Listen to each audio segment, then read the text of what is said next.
Good evening and welcome to More Than the Game, Mental Health in Sports. My name is Stan Slovan and I am the president of Rebecca's Dream. And tonight we bring an engaging, impactful, and important conversation on sports and mental health. For more than 20 years, Rebecca's Dream has worked to reduce the stigma surrounding mental health through education, awareness, and compassionate conversation. Over the past 3 years, we've also brought this message to the Super Bowl, participating in Radio Row with mental health discussions with athletes, media, and advocates to help make mental wellness part of the national sports conversations. We believe that by starting these conversations, we can help ensure that no one has to struggle alone.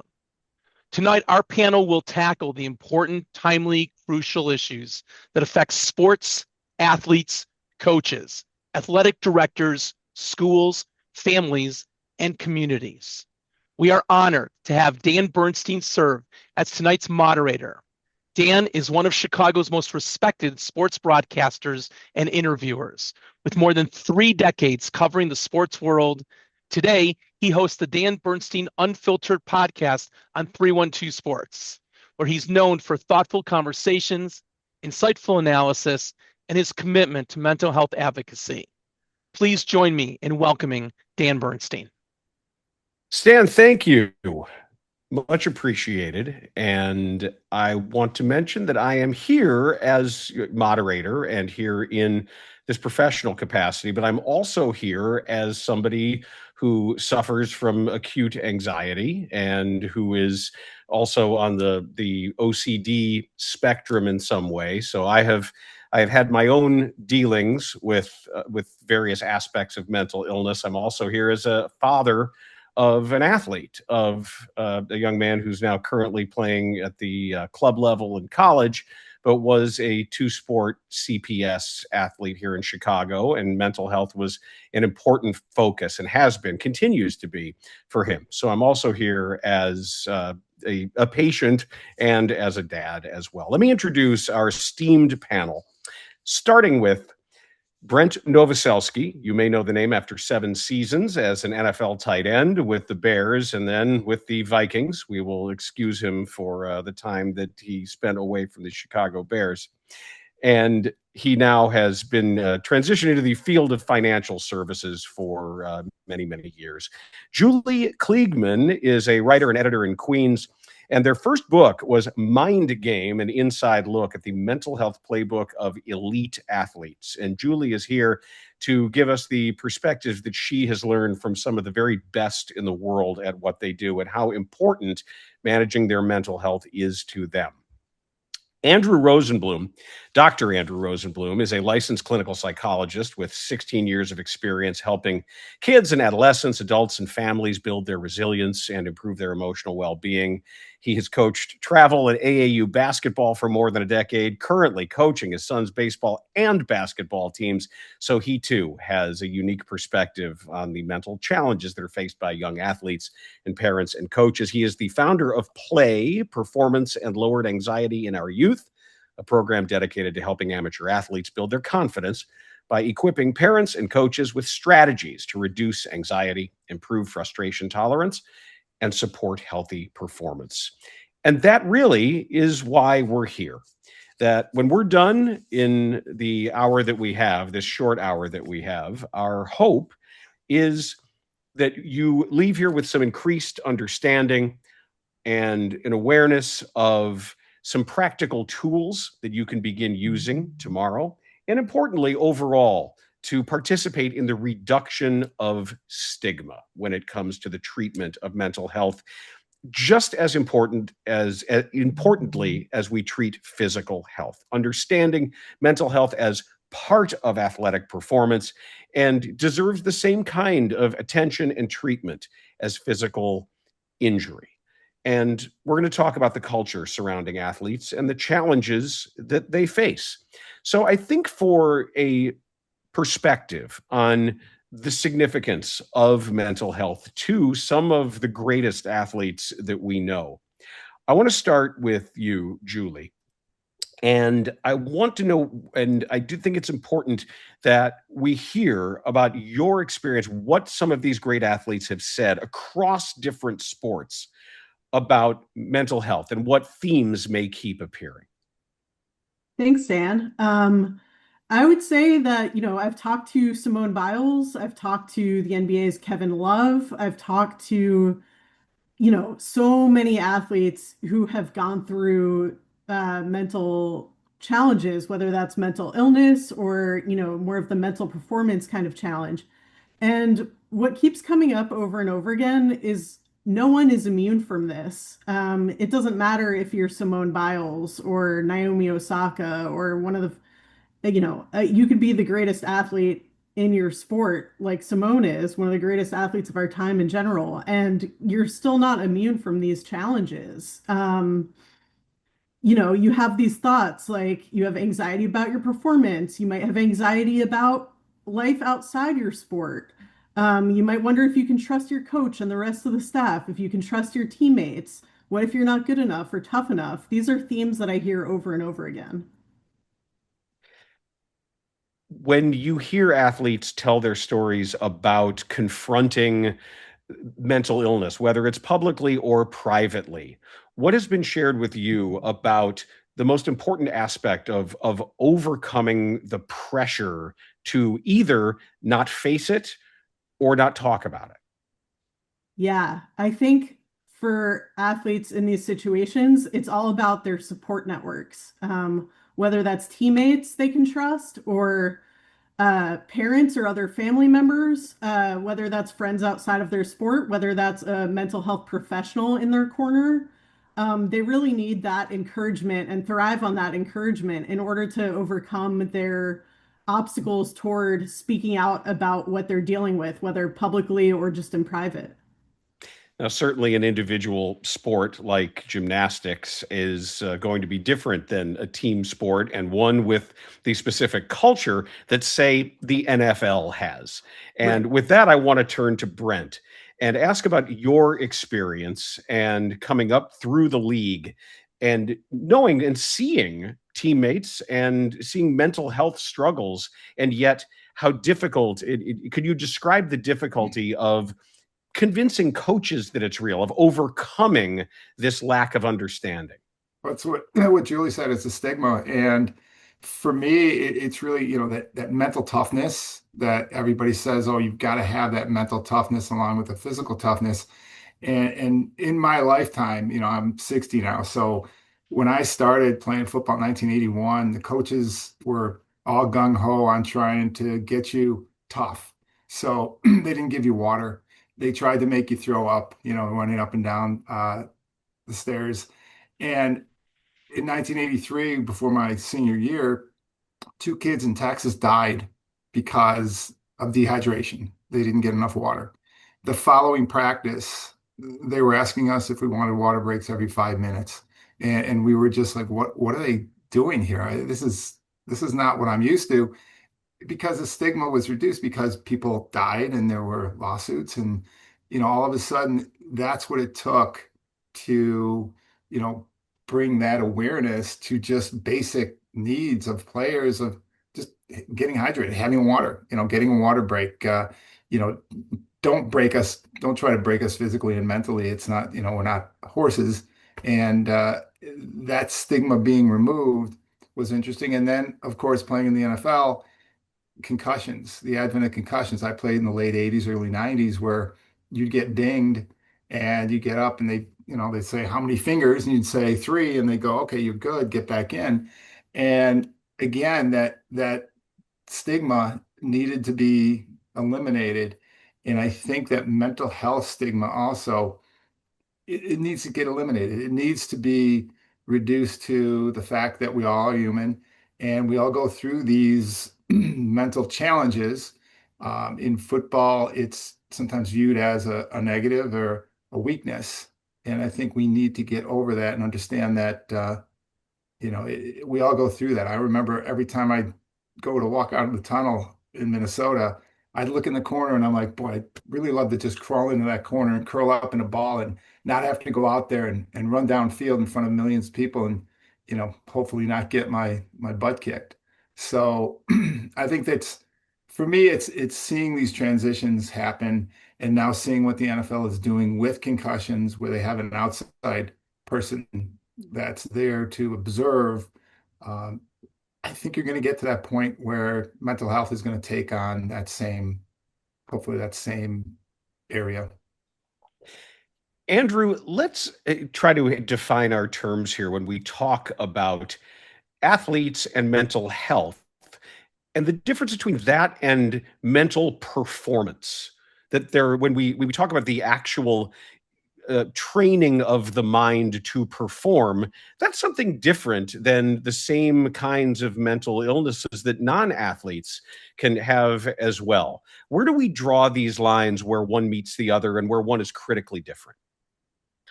Mental health asks how the person's doing. Mental performance asks how is the athlete performing. Mental health and mental performance are connected, but they're not the same thing. Mental health focuses on how a person's doing, encompassing emotional, psychological, and social well-being. And mental performance focuses on how the athlete performs, utilizing mental skills like confidence building, goal setting, visualization, having processes for setbacks. If you think about it this way, mental health treatment helps an athlete get healthy. Mental performance training helps an athlete perform at their best. And is it hard for a coach to understand sometimes the difference between a player who's moping or is dissatisfied with performance and a player who is genuinely clinically anxious or clinically depressed? How do we begin to help coaches understand some of these differences and some of the red flags? I think we need to know the warning signs. We need to know the warning signs. And some of those warning signs are, with changes in mood, knowing if it's irritability and sadness or emotional numbness, loss of enthusiasm, changes in performance, if there's difficulty concentrating or making decisions, loss of confidence or excessive self-criticism. We are a harsh critic. And so having a coach needs to know the difference between what a person is actually experiencing mentally versus what is happening through their performance, and if they are having difficulties through how they are thinking about their performance. I'm going to throw this out there just to discuss in general. And Brent, it starts with something you said about the coaches trying to make everybody tough. And I think that's part of sports. And we've demonized that in football in some ways. And I don't want to come away from this. It's really important to me that one of the overall lessons of this panel isn't that coaches are villains. Because I certainly think what we can do is make sure that coaches are taking positive steps and looking at mental health as, for lack of a better term, a performance advantage. That it could actually it's not just making the individual people better or the kids you coach better, it's better coaching, and it makes for more on-field success when the mental health of players is attended to. So for me, when the rubber meets the road here, from your experience, Andrew, Julie, Brent, whoever wants to jump in here, how do we create an atmosphere where it is okay to not be okay? So I'm jumping in right away because I want to hear Andrew and Julie on this, because as a player, I always looked at, opening up to a coach about a mental struggle that I'm having, emotional struggle that I'm having, was a non-starter. I would never, ever do that. I mean, it's one of those things where you don't want to limit your ability to make the team. You don't want to limit your ability to succeed. And I think personally, as a player, I was viewing that as a weakness. Now, OCD, I viewed as my superpower because I was always really well prepared, and I always made sure I'd check things a bunch of different times.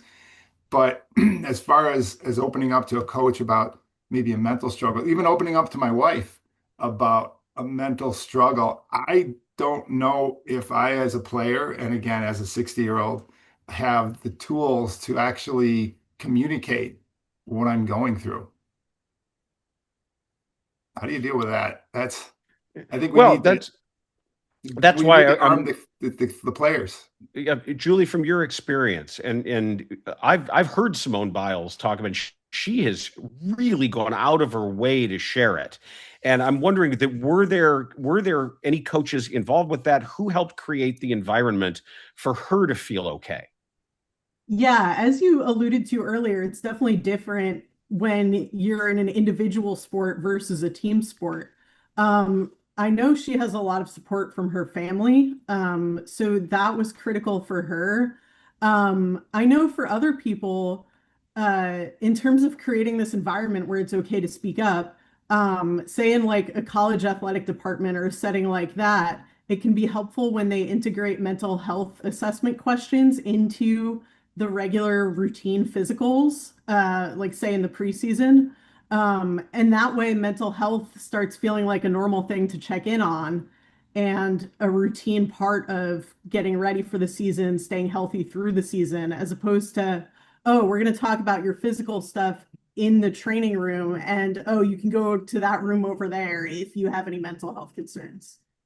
Well, because I know that there are coaches who are listening and thinking, "Oh, now I have to be a therapist too, with everything else I have to do and all this involvement. Then now I have to be this. This is yet another thing. I'm not trained for this." So how then, Andrew, does a coach become the trust builder? How does the coach then, even if there is somebody to say, "Look, this is our mental skills coach, this is our team psychologist." To me, it's getting past the stigma enough to say, this is cool, this is okay. Does a coach have to say, hey, I do it too, it's important to me too? Does a coach have to show that kind of care and humility also? Does that help? Like, what if a coach here is thinking this all sounds great, but how do we get there? Yeah, the coaches don't have to be the solution. The coach can be the bridge to the solution. The goal is to make the coaches better first responders to mental health concerns, not therapists, right? So if athletes see compassion instead of criticism, curiosity instead of judgment, support instead of punishment, they learn that asking for help is safe. Help is safe, right?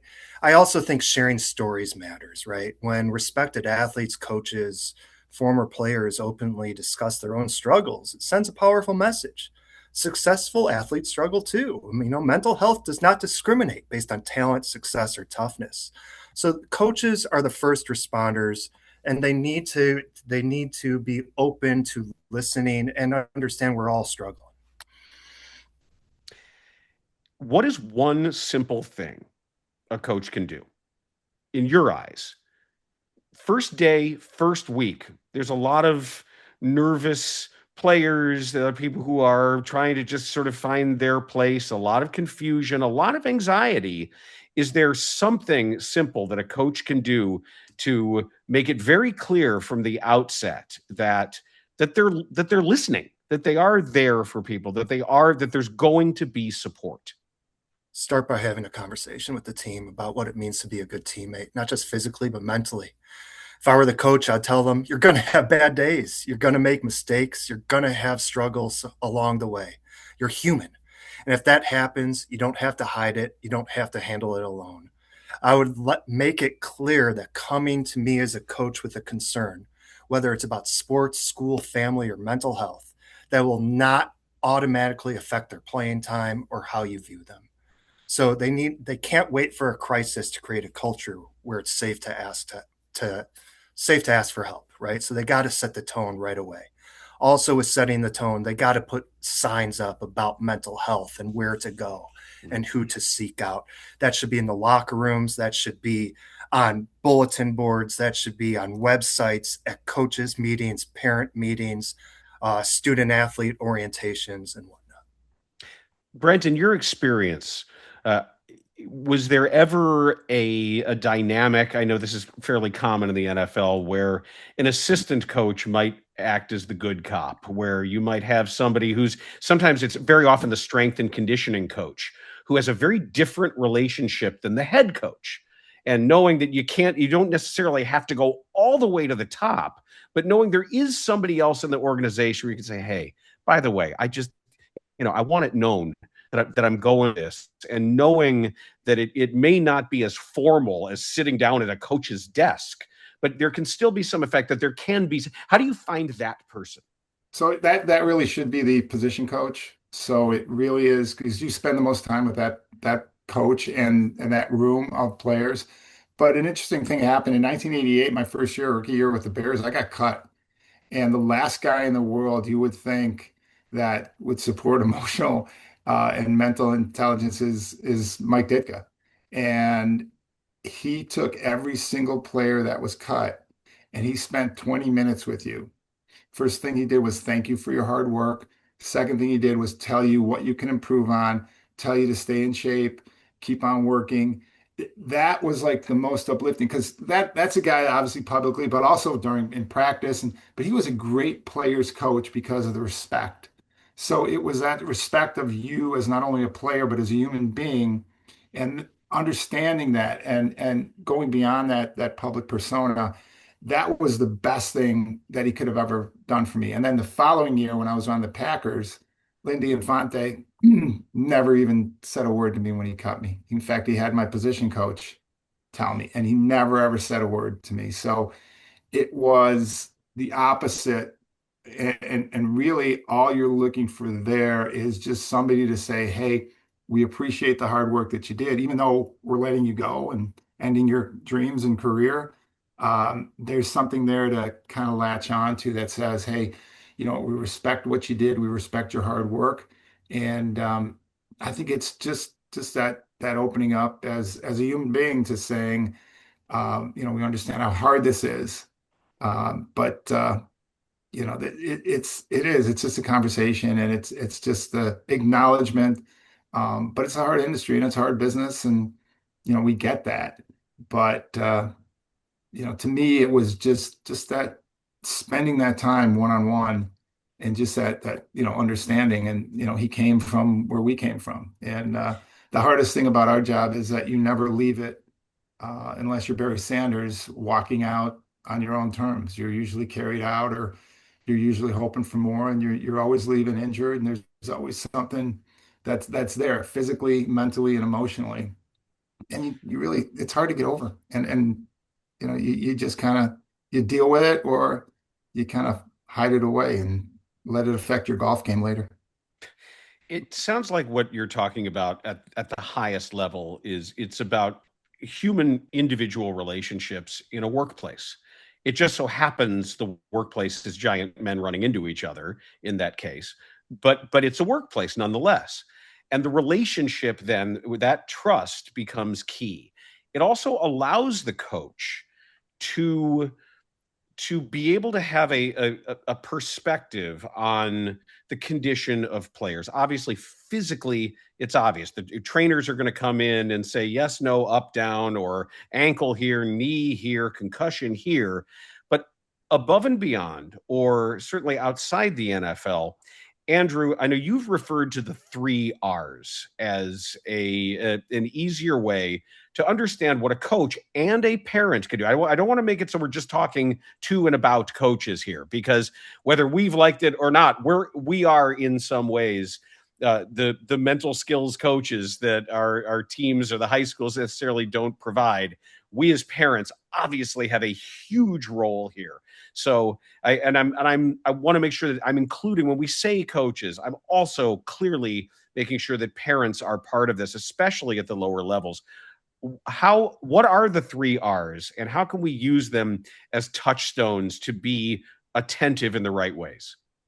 The 3 R's: recognize, reach out, and refer. So recognize, we got to pay attention to the changes from the athlete's usual behavior, their mood, performance, attendance, relationships, engagement.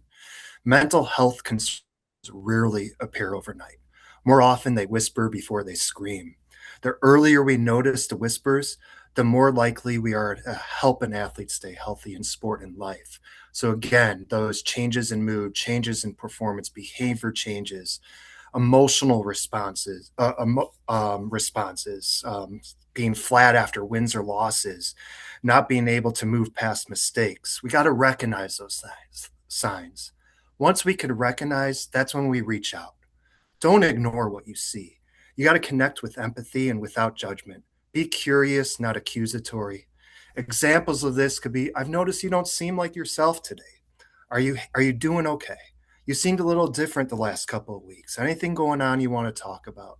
You don't have to solve the problem. You just have to open the door.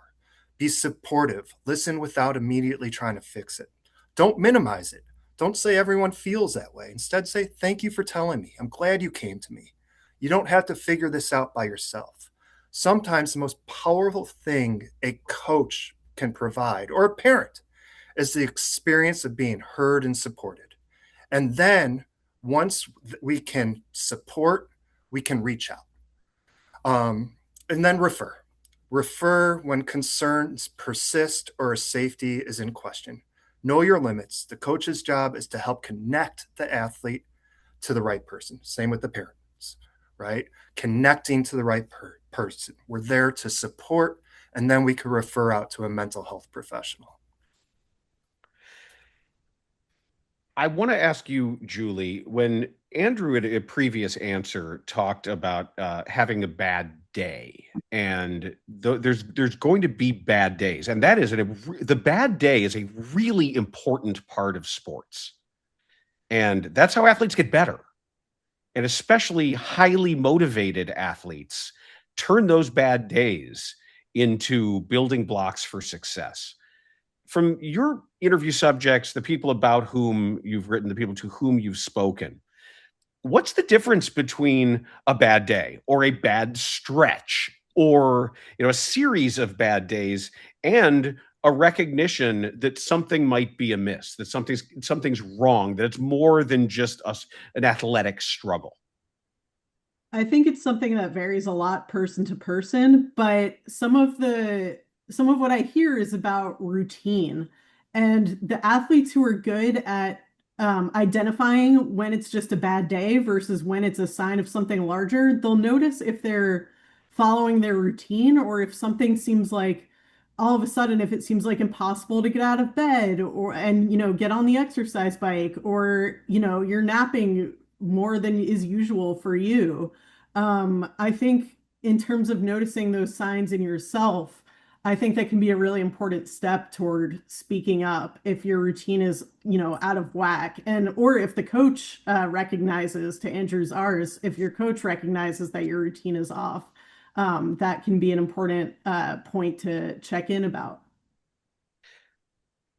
I want to talk directly about what we can do as parents. And this isn't necessarily this is not a clinical discussion. And I want to share a little piece of wisdom that I received many years ago from my son's coach, who pulled all the parents aside. I think he was he was 8 years old and playing baseball. And it was a fairly high level fall travel group, even at that age, which sounds silly to say. And one thing this coach said was, he said, we're going to compete in this league and we want everybody to get better, but we want everybody to keep loving this sport. He said, just do me this favor. And he said, I always say this to parents. When you get in the car after a game, no matter what happened, no matter the result, no matter your kid's individual performance, he always said, don't ever, as the parent, start a conversation about something negative. He said, always bring up a positive. Always find something. If you want to talk about the game at all, you don't have to talk about the game at all. You can talk about a movie. You can talk about what you see out the window. But if you bring up the game, if you bring up the performance or the outcome, always start positive. However, if your child begins a conversation and says, boy, I wish I had that pitch back. I left it up there, and God, I wish then it can be okay. Well, what did we learn? What do you think went wrong? What can we do next time? How's that going to make you better? And talk about things like that. I just wanted to offer that I found that immensely valuable across sports. Getting to the point later where an eighth grader would get in the car and say, can we go to Culver's? I suck today. I need ice cream. And I said, okay, you're okay. I think that, but that all stemmed from that little piece of advice. How do we build from that? That's a simple little colloquial thing. Andrew, I'll start with you. What else is along those lines that a parent should know? Yeah, we as parents need to be the biggest source of support, not the biggest source of evaluation. There's enough evaluators out there. We need to be support, right? So that card ride home, I love that, Dan. It is essential. I got into this business because parents were negatively impacting the love of the game of athletes. Players didn't want to go play when I told them to get into the game because parents were responding negatively. So in that car ride home, or at the dinner table, you got to let the athlete lead the discussion. If you want to talk, you got to focus on one or two specific positives, just one or two specific positives. And most importantly, let them know you had fun watching, right? And in my programs that I ran, I've always told parents, when you get in the car, and you referenced this before, it's not about whether you win or lose. It's the success or the successes or failures. It's about what you want on the pizza or where are we going for ice cream, right? Your child should never, ever have to wonder, if I don't perform well, will my parents be disappointed in me? No, they should know no matter what, no matter how I perform, my parents are in my corner.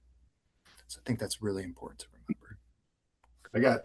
I coached all my kids' teams. And the one thing I would tell each and every parent is don't live through your kids. Have something that you do competitively. I played softball for years. I played baseball up until a few years ago. And it's important to have that outlet and understand that your kids, yes, they're a direct reflection on you, but it's the way that they play. It's the values. It's how they play the game. It's not if they make an error or not. I thought it was so important to get out there. I'm out there playing and I'm making errors. I'm striking out. And, the kids can see that. And it's like, look, I can't get down on you for doing that, but I need to have that focus so that I don't put everything that I've got into my kid, where you got some 10-year-old and that 10-year-old, because he's 5'8" and a giant in his class, that kid's going to be the next Ken Griffey Jr. or at least get a college scholarship. I mean, it's really about focusing on what's important, which is the whole kid, building a really good, competent human. And, literally I'd go out to the mound with my 10-year-olds and I'd say, hey guys, look, if we lose this game, we're getting ice cream. If we win this game, we're getting ice cream. I said, beyond, have fun because we're getting ice cream. And the bottom line on it is, my son went to Western Michigan and played for PJ Fleck. And my son was an athlete. He was a right tackle, phenomenal player. And the best thing that ever happened was talking with Coach Fleck and understanding that these kids were going to go to school. They were going to sit in the front row. They were going to have a study table after. These kids were going to get their education, and they were going to be the best of the best. And football was there, but it was just that secondary. It was a means to an end. And I think it's the same thing with youth sports. It's a means to an end. These kids are not, more than likely, not going to play at a higher level, college, and then forget about the pros. It's probably not going to happen. But guess what? You're building something more important. You're building resilience. You're building all these important things. But you got to be a parent. And that's what we forget nowadays, is that you're taking these kids to all these specialized coaches, and they're 24/7 specializing in a sport. And it's like, do what's right for your kid. What's really right for your kid is get them playing a lot of different sports, and they're going to get better in life. And I think we miss out on that. And I just want to add to that. One of my favorite lines is, just say you have a basketball player, right? Basketball is something I do. It is not who I am. And I think that's so important to remember. This is about life. Well, I want to add something a sports orthopedist told me about multiple sports. He said it is physically healthier to play multiple sports, because he has been seeing way more specific overuse injuries at younger and younger ages, when you start to see rotator cuff issues in a 14-year-old, or Tommy John surgery for a 16-year-old, these because they're not training their body. And simply this one doctor told me, kids aren't climbing trees enough. He said there just isn't enough unstructured play. and there isn't enough time to just run around. That from a physical health perspective, a physical strength perspective, a balance perspective, that the kids were more, they had better balance when they were climbing trees and hanging from a rope and swinging out over a pool. That it's a lot of the specifics and the specializations in sport. It's not fun for the mind or the body. Right. And it goes back. You got 10-year-olds throwing curveballs. It's the most ridiculous thing that you've ever seen. Why? Is it good for the kid? No. Can they get a bunch of strikeouts? Absolutely. I still can't hit a curveball. But you know what? It's winning over everything else. And I think that's the key. And again, you can't throw that all on the coach. That's parents. I mean, you got to do a good job as a parent to raise a good, well-rounded kid. And look, we're all screw-ups as parents. I always told my wife, look, these kids are going to wind up on a couch one way or another. We loved them too much. We didn't love them enough. We did that. You do your best. And I think your best is really getting the big picture. Don't focus on just, getting great at a sport. Focus on getting great as a person. And I think sports do a wonderful job building that up. But we as parents need to take that extra edge, and we need to be the ones to watch and make sure that these kids are doing okay.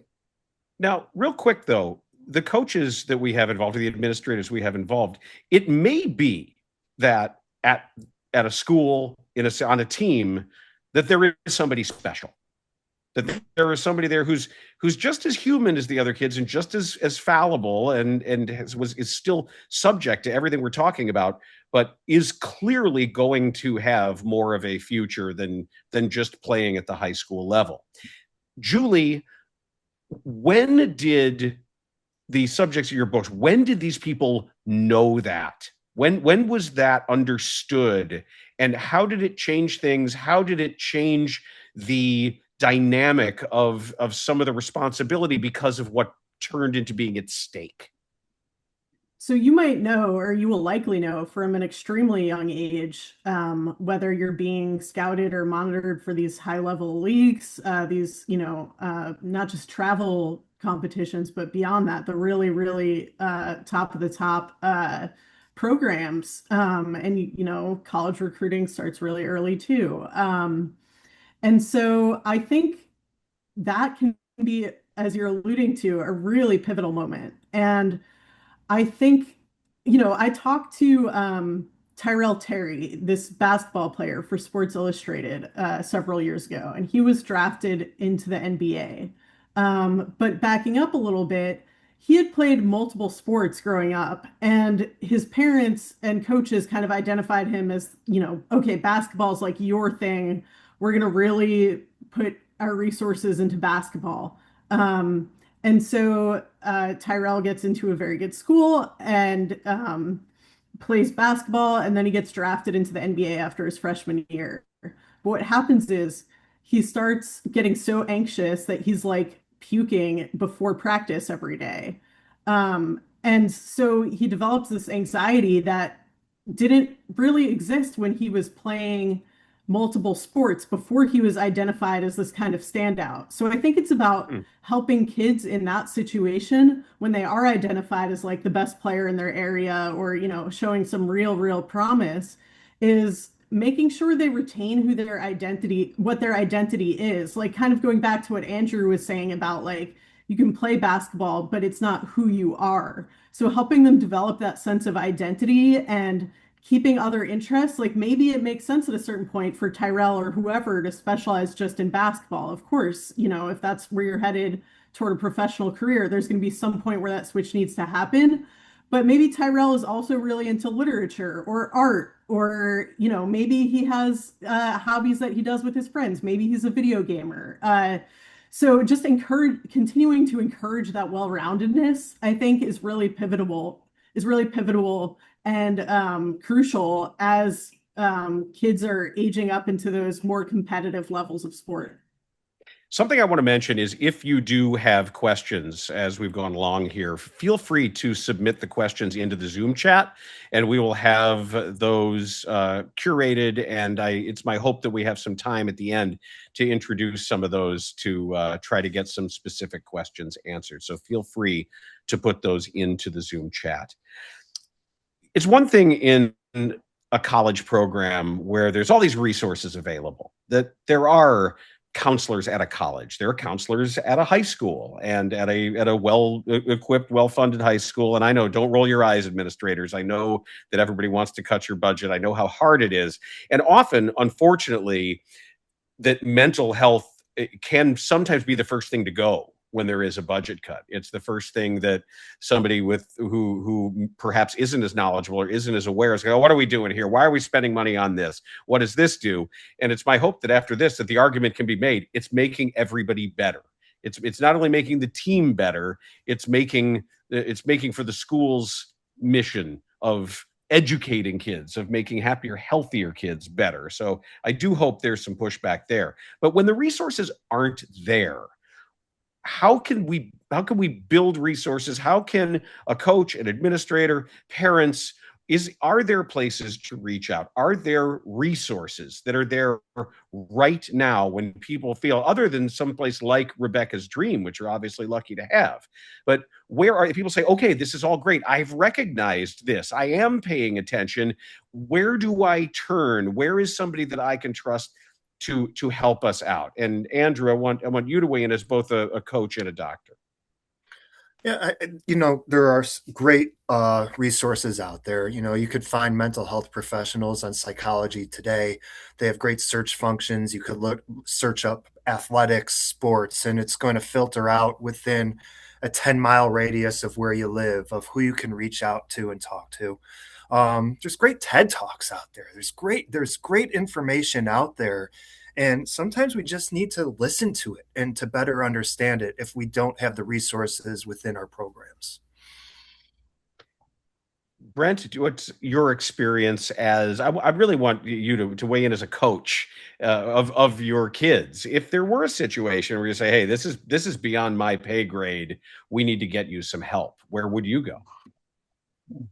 Yeah, I mean, I've unfortunately seen some things where, it's the authorities you'd want to call in on some of these parents.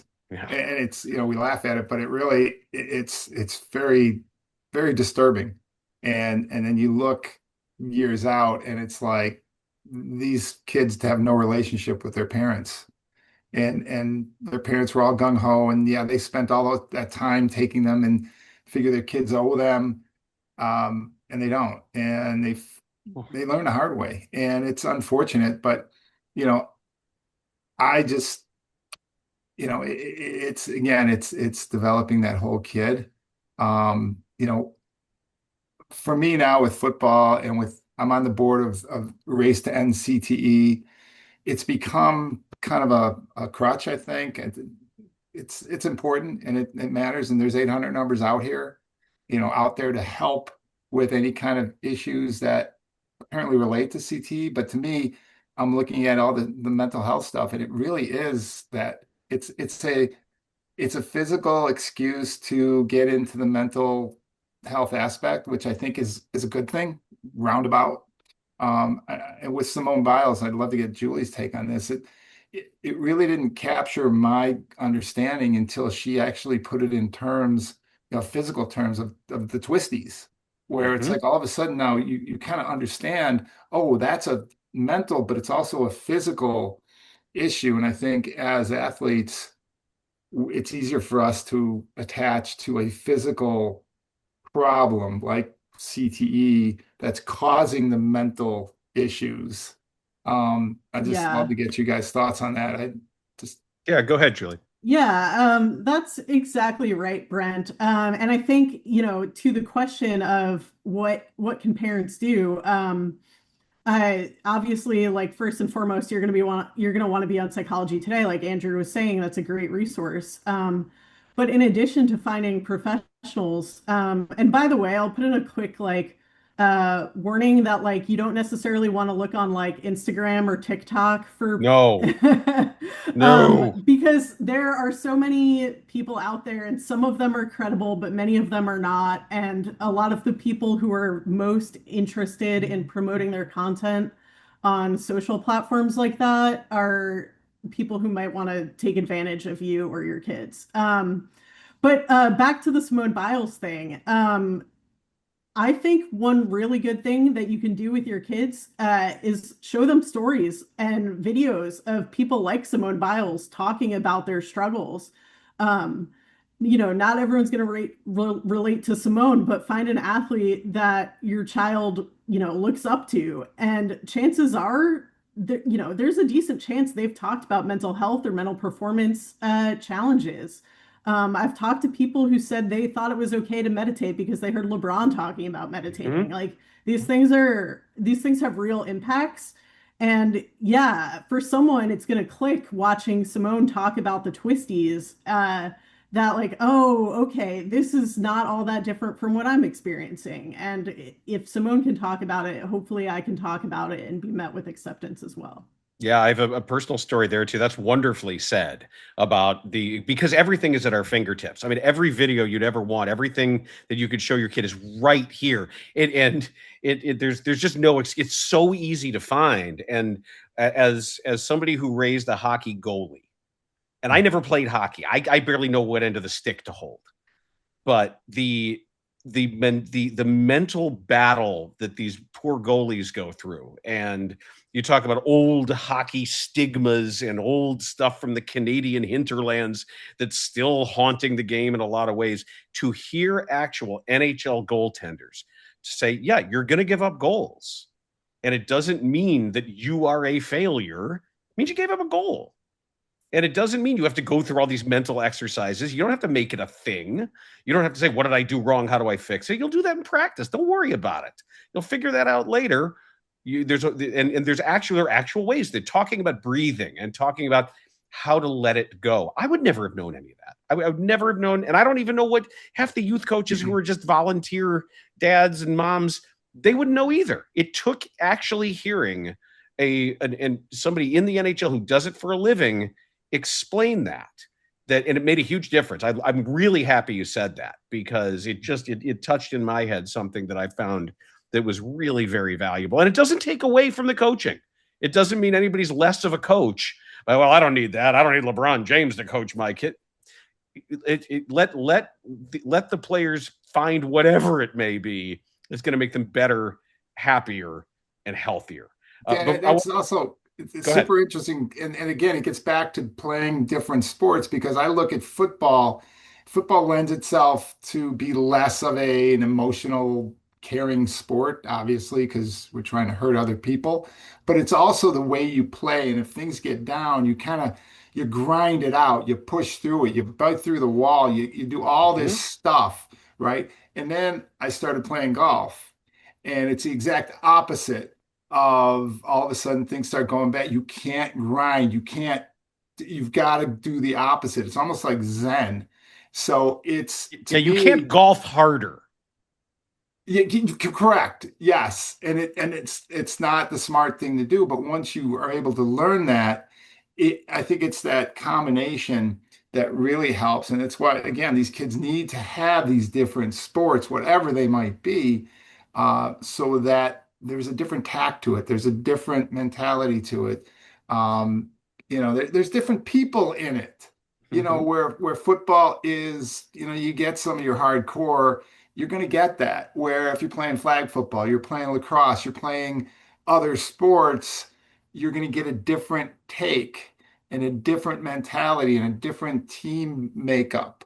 And football, you got 11 people, 22 people, you get all these people, where, again, basketball, you got 5, you've got smaller numbers. So it's just all these things that I think really help just round somebody. And there's plenty of time for that kid to specialize if he's that good. I've got a great example of exactly what you're talking about here. If you remember former Bear Pro Bowler, All-Pro player Kyle Long. Sure. Kyle's father, Howie Long. I was talking to Howie at one point, and I was asking him why his son Kyle, who was a White Sox pitching prospect, a left-handed pitcher throwing 97 miles an hour, back when that was considered really fast. It's not anymore. Yeah. But I asked him, I said, why didn't he stay with baseball? And he said exactly what you're talking about. He said the way he was wired, the failure you have to live with in baseball, and to sit with it and to not be able to determine when your next chance is to make up for it, to not know when you come out of the game and it's like you faced one hitter or a batter, you're up 4 times and that's all you get. And who knows when the next chance is going to come, where in football, he had next rep, Right. next play. There was always immediately another play where it's like, oh, my hand was in the wrong place. Now I can fix it. Now I can do this. And he said that you don't know. And sometimes listening to the player, whether it's just your kid, whether it's a youth, a high school athlete, again, it's about that radar and that listening. Listen and hear, and really hear what they're saying, and to make those determinations. So I'm very pleased you brought that up as well. Before we get to some questions here at the end, I want to go through to each panelist with what you think is the most significant practical takeaway with which we can leave our attendees today, to say, when you walk out of here, if you feel like, okay, this is great, what can I do right now that is useful, that is applicable, that's helpful, and that doesn't require a ton of work? Brent, let's start with you. What would that be? To me, it's real simple. It's stepping back and seeing the big picture and looking at your kid and saying, what do I want this kid to be when he's 50 years old? What do I want him remembering? What do I want him or her? What experiences? How do I make the best human being possible? And again, it's up to you to just present the opportunities and let them lead you. I always said, if I've got to drag my kids to practice, I'm doing something wrong. So you got to let them lead you. Julie, what about you? I would say keep the concept of a mental health day in your back pocket. You wouldn't expect your kid to compete if they were super physically ill that day. We know enough to discourage that. So, not that it should be deployed every time your kid or your player might be sick, you might be upset routinely, but if it seems pretty dire at a certain point, try implementing a break and see what happens. Like Brent was saying, you can't drag your kid out there to compete. They have to be in the right mindset, and they have to have a healthy relationship to the sport. Andrew, I know this is an important important plank in your platform. Give us the 3 R's again, please. Absolutely. Recognize, reach out, refer. Sometimes the most important thing we can do for an athlete isn't help them perform better. It's recognize when they're struggling, reach out, let them know they can be heard and understood, and refer to make sure they know they don't have to struggle alone. Kathleen, do we have any questions? Is there anything that we can bring to more of a specific point? Anything that is being shared among those that got a commonality, anything we missed? I guess there are 2 things. One thing and I think, Andrew, you would agree with me, is that we touched on this a little bit, is that the coach doesn't need to understand really mentally what is going on with somebody. They just need to help guide them to the right person. Like you had mentioned, that they're a bridge. There is a crisis line, 988, which is confidential. That is another way to reach out. But we do have one question. How to get veteran players to understand the impact they can have on younger teammates, especially when it comes to mental health and asking for help? Good question. Sharing stories about what they've been through. Veteran players are human. Amateur athletes are human. Sharing the stories about what they've seen, what they've heard, and letting them know this is normal. Part of the human condition is struggle, is hard days, hard weeks, hard months. And once we can normalize it, just like we normalize training and recovery on hydration, nutrition, the easier this will become for everybody. Wow, that's Well said. perfect. Yeah, right. That was phenomenal. Thank you. Well, and thank you. I want to thank everybody who is involved here. Thank you, Brent and Julie, Dr. Andrew Rosenbloom as well. This is an absolute honor to be involved, a real privilege. And I just want to mention too, as we talk about Rebecca'sDream.org is always there for people. You mentioned 988. And if there are other specific questions or sports specific questions, feel free to send me an email. If you want to email me at dan@312sports.com. And I'm happy to forward things. I'm happy to get to help you with things, because this is really important to me as well. And certainly from what I've seen, I will say that it's easy for us to talk about all kinds of doom and gloom in sports culture, but I am optimistic. I think that we're on the right side of this historically, and it is our energy. It is panels like this. It is you for being here, for attending, that is helping push everything in the right direction. And that means from here on in, we can spread the word and be open, be encouraging. And we may need to have some budget fights about this. We may need to talk to some coaches, talk to parents, talk to families. And the most important thing that we can do today is leave here, not just with our own understanding, but spreading the word that it is, even in sports, I would say, especially in sports, it is one of the watchwords of Rebecca's Dream. It is okay to not be okay.